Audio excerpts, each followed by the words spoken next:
It's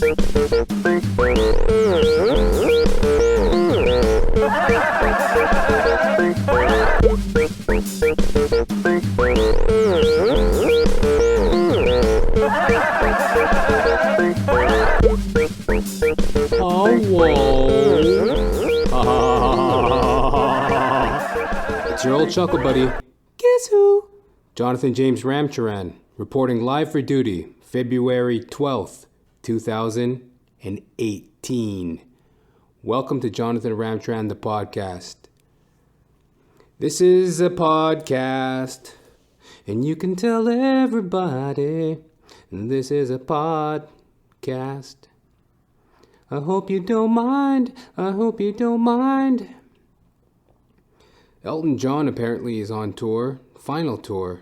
This lady at my one of the jobs I work, she was telling me about it, and she was going to buy tickets. And apparently tickets are like astronomical. Yeah, man, just kind of like those glasses he wears. Astronomical. And I don't know, I'd love to go see him. He's one of the greats, one of the great rock artists of that classic rock era, you know. But Rocket Man, do-do-do-do-do-do-do. And I don't know why I mentioned that. I was just thinking about Elton, and for some reason, I don't know. Let's burn that. So anyway, I'm a comedian. I live in Toronto, Canada, and this is the podcast about, you know, comedy, allegedly, and you know, also it's about you know, acting, as I'm an actor. It's also about sobriety, as I'm an alcoholic, and it's about just day-to-day life. You know, is that a good sell? You know, I'm not trying to be too cute and whimsical. I don't know. Like, the more you try to, I don't know, encroach upon life, I feel it just kind of adds a little bit of unnecessary anxiety, you know, overwhelming feelings of blah, blah, blah, blah, blah, or whatever. So I try not to think too much about anything anymore, you know, like, that's part of my sobriety too, is just like the gratitude of being alive. Like, I truly don't even care about anything other than being alive and sober. Like, of course I want all the things that life has to offer, you know. I want my health, I want my career, I want love, I want a family, all those things, but just the main thing is just to be grateful to be alive.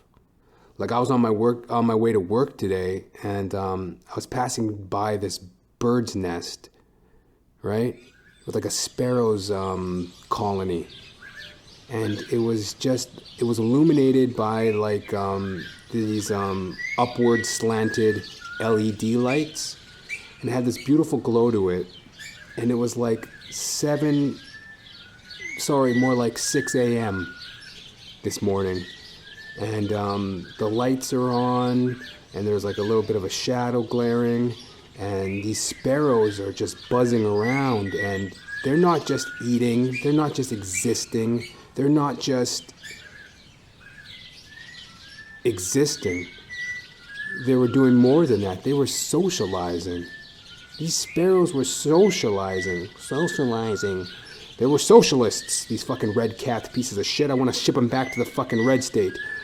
No, these sparrows, they were fucking socializing, and it was just really uplifting. And I'm like, oh yeah, the sparrow colony, right? I pass by this little sparrow colony sometimes, right? And I totally forgot about it, right? And I bought all these sunflower seeds, right? So I'm like, oh shit. You know, I'm like, you know what? I'm going to bring you guys some sunflower seeds tomorrow. And they're like, they gave me like a little wing. Like they flapped a little wing at me. God, I love sparrows. And these are the things that are on my mind these days.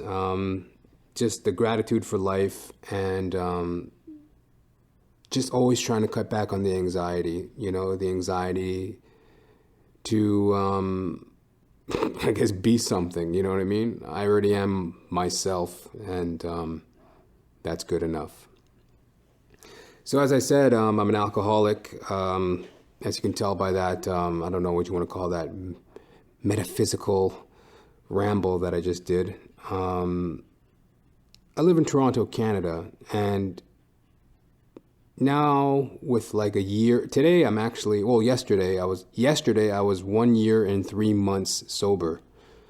And, I was talking with some people at my meeting just about like,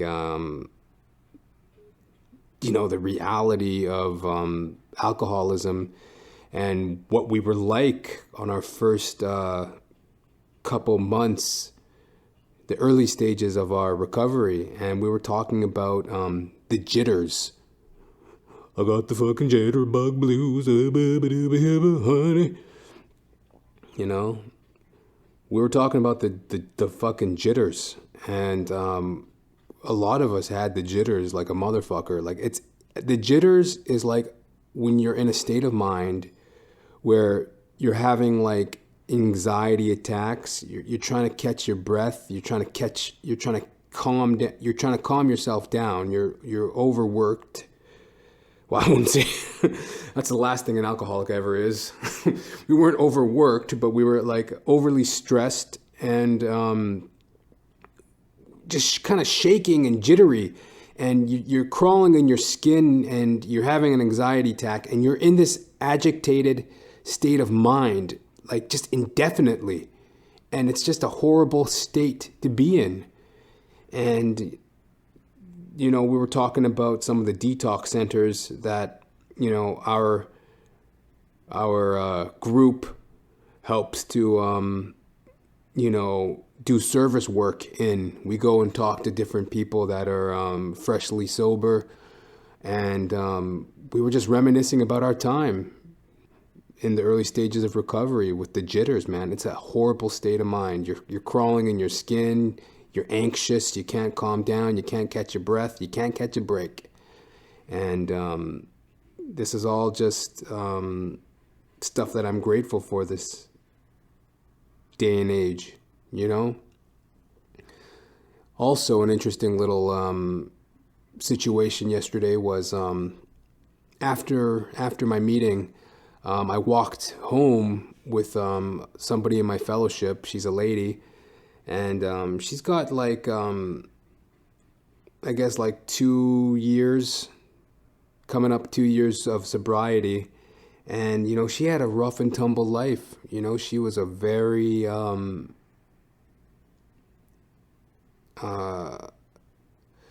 sick individual at one point in her life, and she got her life together. She's 2 years sober coming up. And she was telling me about some of her trials and tribulations, man. And, she had that real fucking street, fucking smoker voice, She's like, you fucking, fuck it, I lost my fucking health card and I lost my fucking wallet. And, I was out there on the street sucking cock for fucking money, but this is just what I had to do. And my knees busted. And, and I hate to be so vulgar, and I hope I'm not sounding condescending, but I'm a comedian, and that's just how I see the world. That's just how I have to see it. That's how I see it. And it's not a slight on anybody, but it's just my rendition. So she's, check this out. I got this CBD oil pen, and I take CBD oil for my knee. So she takes out like this CBD oil pen vaporizer, and she takes a puff of it. And I'm just like, kind of taken back a little bit because, I'm not too sure what the dosage is. I don't know if she's getting like is she really getting a buzz off of it, or is she using it for the pain? But you know what? This is a woman that used to suck cock on the street for money, for alcohol and crack cocaine. So, you got to live and let live and let it be. You know what I mean? So I'm like Jesus. I'm walking down the street with this hooker, but it's getting in my mind that what if, just for old time's sake, we slip back into a little routine, like maybe we can break off a little deal. No, I'm just joking. Those are thoughts that go through my mind, and I'm thinking, yeah, you know what? Jesus hung out with the lepers and the prostitutes, but he was probably a freak himself, creepy ass fucking toga wearing weirdo with a long haircut. I suggest you do what your father did. Get a job. The revolution's over, Lebowski. Do you hear me, Lebowski? I suggest you do what your father did. Get a haircut. Get a job. Do you guys get my Big Lebowski reference there? Jesus was a weirdo. And anyway, Jesus walked with the prostitutes, and he probably from time to time thought about crossing over the dark side. But, that was just something that went through my head. And, I've been there before with the escorts. And like I said, there's no need for me to be condescending in this conversation. It takes two to tango. If you're going to be an escort or if you're going to pay for those services, you're the same person. And I said it before and I say it again. And, yeah. So I'm walking with this lady, and I don't know, she just felt like, I guess she just wanted to walk with somebody and talk. I mean, that's kind of the vibe I got from her. She, I do know her from my fellowship, but I wasn't overly interested in spending any time outside of, our meetings together. But, she wanted to go for a walk and talk. We were going in the same direction, so we did. And it was fine. And, just hearing her story, and we were talking about personal space, like how similar we were in our dislike for people that don't respect personal space. Like you'd be surprised how many people in a society just really have no concept of personal space. Like if you'd be sitting on the bus, or if you'd be sitting at a coffee shop, or you're walking down the street, you'd be surprised. Actually, I don't know. You probably live in a city yourself. Unless you're out in the sticks somewhere, or this is the Mars 2 project and you're hurtling through space at the moment. You probably live in a city yourself. And people, they just roll up on you, and they're in your space, and they're coughing. And they're blowing their fucking nose. And farting, and just up in your fucking shit. And my whole deal is back the fuck up off me. Hey, you, get off my cloud. You don't know me. You don't know my style. Back the fuck up. And people just be up in your shit in these cities, right? And we were talking about that, having a couple chuckles, right? And she gets all animated, she's like, for fuck's sakes, I'd be hanging out and drinking a beer, and I remember people be walking up to me and getting in my shit, and I'd be like, fuck off. That was her favorite expression. Fuck off. And she's ranting and raving, and people are looking at us, but I'm like, whatever, Take a good fucking look. Why don't you look at yourself, you stupid yup-tard? So, as we get closer to downtown and towards our neighborhoods, she's like, hey, there's this botanical garden. Do you want to go check out this botanical garden? And I was like, sure. She's like, come on, let me show you. It's a great place. So, we go into this botanical garden, me and this, reformed escort. And like I said, I'm an alcoholic, and so who am I to judge? So me and this escort, we go into this, reformed escort, I should say. We go into this botanical garden, and we're poking around, looking at stuff. She's like, look at this over here. This is a tulip. So she's showing me tulips. I'm like, oh, that's a nice tulip. And she's like, oh my God, I had never seen one of these for the longest time. And I was like, what is that? She's like, I'm pretty sure it's an orchid. So she shows me this orchid, right? I'm like, oh, cool, check that out. And I'm getting flashbacks from in the heat of the night when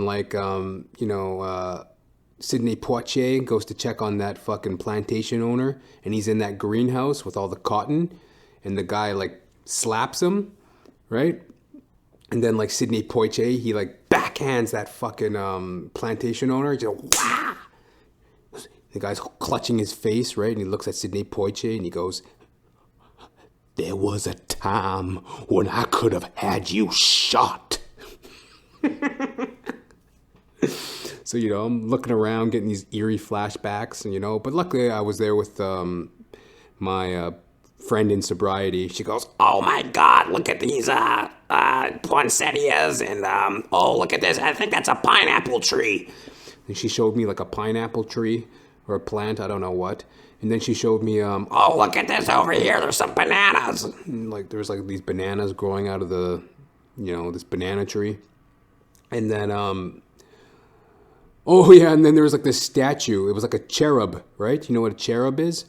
Like a cherub is like a baby angel. You know those baby angels? They're not quite angels. They're baby angels. And they're like kind of chubby and cute. And they got those like little tiny wings.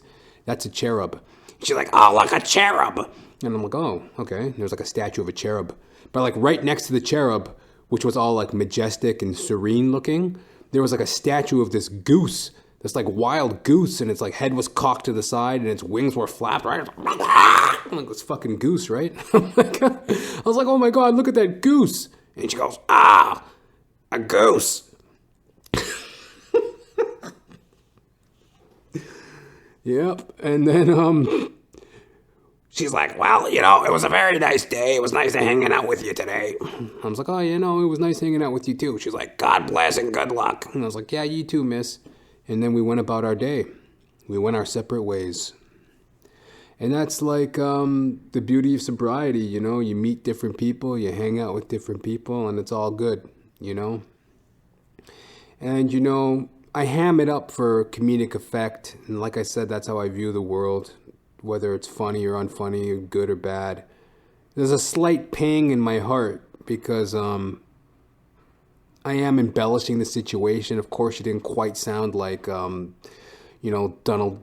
Duck with asthma or whatever that sounded like. But, like, she sounded pretty rough, and she was talking some hardcore shit. But, that's just a little story that I could tell. And I have a lot of deep respect for her. Because, she has a very real second chance at life. She's telling me about her grandkids. She's telling me about just the life she led on the street. Like, we both lived on the same street, George Street, in Toronto, Canada. That's, they have so many nicknames for that place, man. Hell's Gate, Crack Central. I lived in a men's shelter there for 4 months. She lived there extensively through the years. And that's a fucking pit of fucking doom. It's nothing but mental illness, drug addiction, prostitution, violence.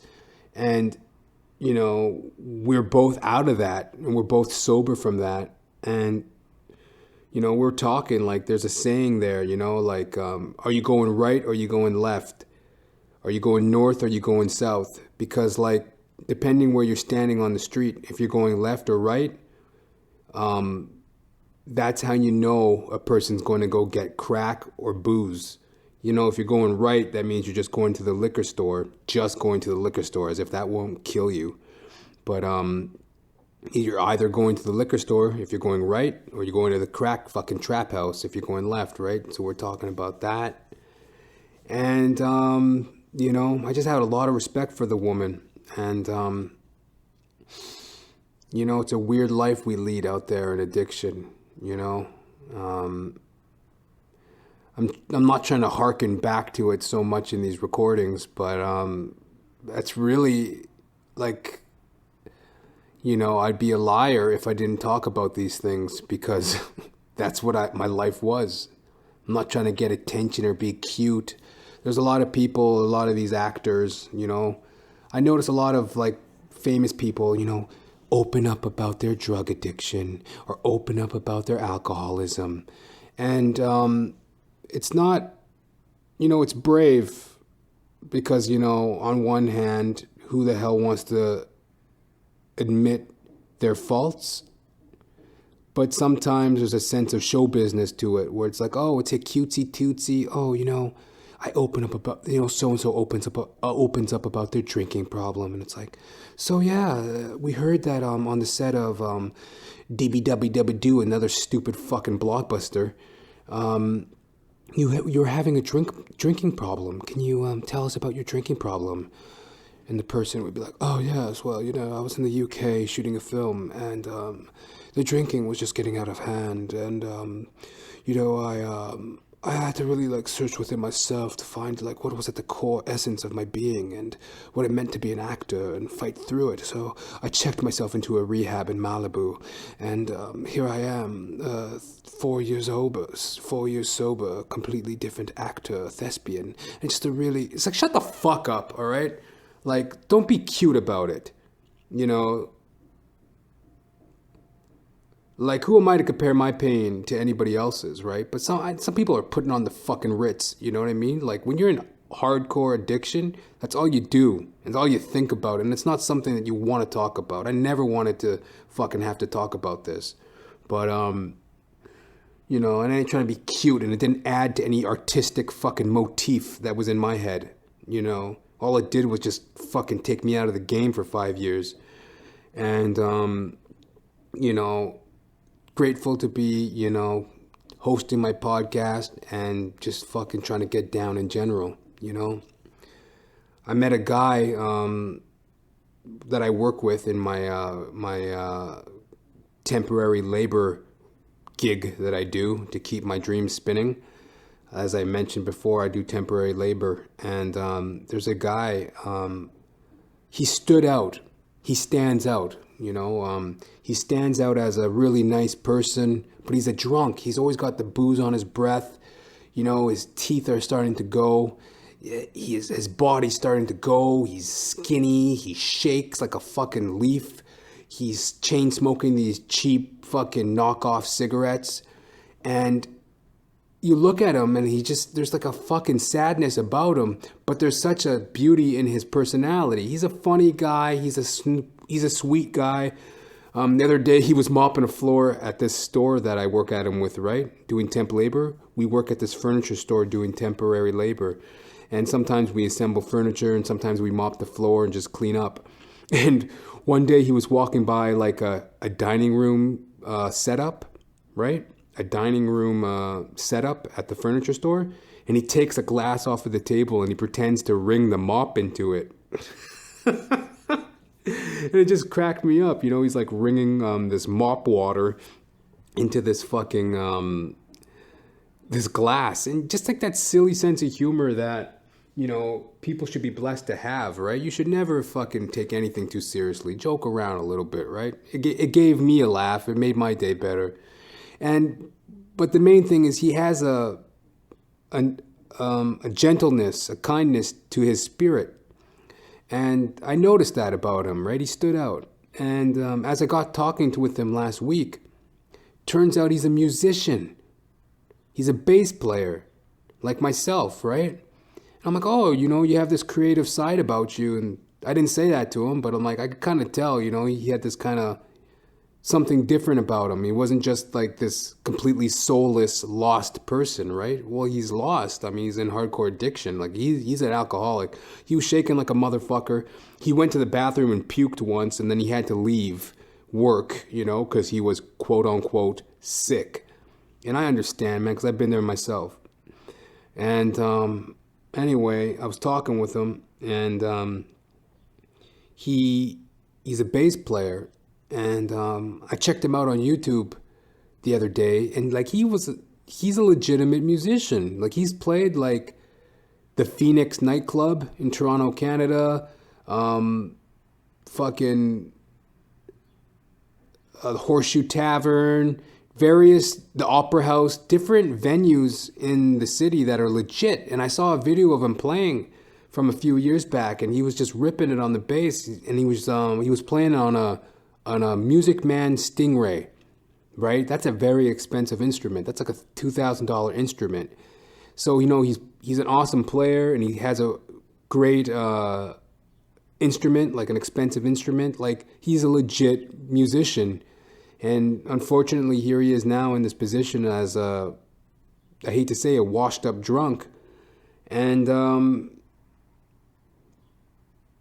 he just had a lot of good qualities that I want to see him get back to. I try to give him a little bit of hope. I'm like, oh yeah, you gonna play any? Are you got any gigs coming up? Are you playing or what? And he goes, oh well, every time I make fun of a drunk, they always sound the same. Hey, fuck off. Male or female? That's how an alcoholic sounds. That's how I'm gonna sound in a couple of years too. By the way, next by the next episode, that's exactly how I'm gonna sound. Hi, everybody. It's your old chuckle buddy. Guess who? Jonathan James Ramcharan reporting live for duty. So I'm 31 years old, and this is how I sound. No, I'm just joking. But the guy had a lot of great qualities about him, and I asked him, I go, so are you going to be, doing any gigs anytime soon? And he goes, I'm getting a little too old. I'm 57, and, I don't think I'm going to be doing that much anymore. And I said to him, hey, man, that's a beautiful thing to be able to play music, and I wouldn't close the door on that too quickly, man. You should, you should try, you should play. And he goes, well. And he gave me kind of a forlorn look. And then after work, as we went to the bus stop, we started talking about different venues. And he mentioned a couple venues that he played at and a couple spots that he likes to go to see music. And then I'm like, oh yeah, he mentioned one, right? I can't recall the name of the one he mentioned at the moment, but he mentioned this venue. And I go, oh, okay, yeah, okay. I think I've heard of that. Where is it again? Where is it? And he goes, oh, well, it's, it's over here by the, the LCBO. It's by the liquor store. And he goes, well, that's kind of how I relate things, like if it's by the liquor store or not, that's kind of how I have my landmarks. And I'm like, hey, man, me too. So look under your bed and lock your door and fake a smile. Black History Month is back again. Yay! Thought I'd forget, huh? It's still Black History Month, still black. And I was walking over a bridge earlier in the week. And there was this, middle-aged white guy. And he's clomping ahead of me. And, clomping through the snow. And I'm behind him and I'm walking. And I'm in a good mood and, I'm feeling good. And, I just but I was catching a vibe off of him. I could feel the vibe off of him as if he's kind of doing the whole looking over his shoulder, looking to the side thing. Just casually glancing to the left every fucking 5 seconds. Gotta know what's right behind me every 5 seconds. So finally, we're crossing a bridge. We're going uphill, up this bridge. I don't know if you know the Gerrard Street, the Queen Street Bridge at Queen and Broadview in Toronto, Canada. For all y'all Canadian Torontonians, we're going over the Queen Street Bridge on Broadview. Stop being so fucking white and listen to me. So we're going up this hill. And he's glancing over his shoulder at me and shit, right? Finally, he darts across the street, in a mad dash for his life. He darts across the street, right? And I could totally, it was one of those moments where it's like, how fucking dare you be nervous? How dare you? If you wake up in the middle of the night and I'm standing at the foot of your bed, then you can be nervous. But when we're in public, when we're both in the world that we both belong in, this is our world, sir. So you have no fucking right to be nervous around me. I have every fucking right to be there just as much as you do, you fucking clown tard.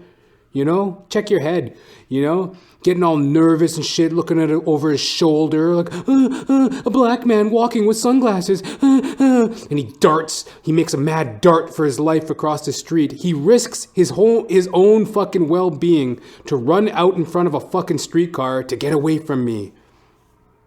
And that's like, you know, if you believe that there is an issue of racism in the world, and you believe when you hear people talk about it that it happens, prejudice, racism, misunderstandings of that type, of a racial order. That's what I'm talking about here. Like, he's getting all nervous and looking over his shoulder. Like, I don't have to reiterate the point. That's the point. Don't be fucking nervous. How about this? For Black History Month, all you white people out there, why don't you just admit black people make you nervous? That's a good starting point. Just admit it. You know, yeah, you know what? Now that fucking comedian John Ramcharan mentioned it, it's right, yeah. Black people do make me nervous. Just fucking admit it. It will make your soul so much cleaner. It will make your mind so much healthier. It's a starting place. It's a hopeful beginning. It's a beginning of dialogue and healing and learning. Just admit it. And then next Black History Month, 2019, you can start doing something about it. But just for this month, I want all my white listeners, and, you know, obviously not all white people are like that, but just fucking admit it, you know? Just admit that you have a fucking problem with black people, and then you can learn how to deal with it. I don't know. It's your old chuckle buddy, guess what? Johnathan James Ramcharan saying hallelujah on February 12th, 2018. God bless you all. God bless the frogs. And I'll talk to you next time, alright? Good day.